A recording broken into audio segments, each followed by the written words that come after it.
नमस्कार, आपका hope educational portal में स्वागत है। आज हम कक्षा 8वीं के बच्चों को पाठ 9 कबीर की साखियाँ पढ़ाने जा रहे हैं। जाति न पूछो साधु की, पूछ लीजिए ज्ञान, मोल करो तलवार का, पड़ा रहने दो म्यान।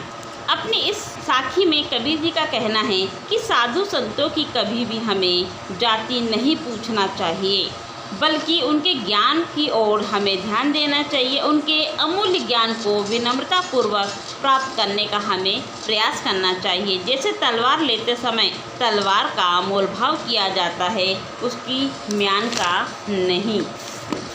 आवत गारी एक है, उलट होई अनेक, यह कबीर नहीं उल्टिए, वही एक ही एक। इस साखी में कबीर जी का मत है कि यदि हमें कोई गाली देता है और हम पलटकर उसे भी गाली दे देते हैं तो गालियों की संख्या निरंतर बढ़ती जाती है। यदि किसी के गाली देने पर हम मौन रहकर उत्तर देते हैं, अर्थात कोई जवाब नहीं देते, तो गाली की संख्या कम हो जाती है, वे एक से अनेक नहीं होते।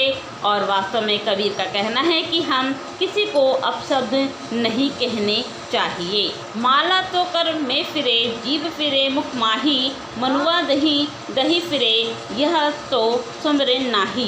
इन पंक्तियों में कवि ने प्रभु भक्ति का उल्लेख करते हुए कहा है कि माला का मन का तो हाथ में फिर रहा है, जो जिह्वा के अंदर है, और मन दसों दिशाओं की ओर भटक रहा है। तो ऐसे में उनका चंचलता अंकुश न होने के कारण हमारी भक्ति व्यर्थ चली जाती है। हमें ऐसे पाखंडवाद को छोड़कर मन को वश में करना चाहिए।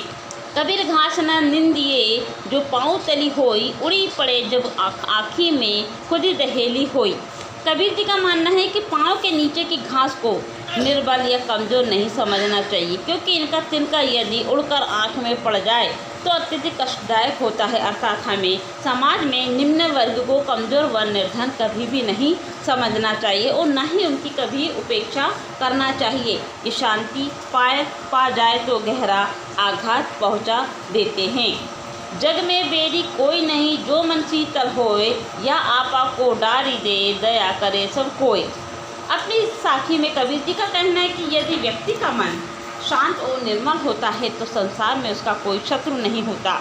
इसलिए मनुष्य को अपने अंदर का अहंकार त्याग देना चाहिए, क्योंकि अहंकार का त्याग करने से मनुष्य के स्वभाव में छल कपट नहीं रहता, उसका हृदय निर्मल और पवित्र हो जाता है, और ऐसा होने से सभी उस पर कृपा भाव बनाए रखते हैं।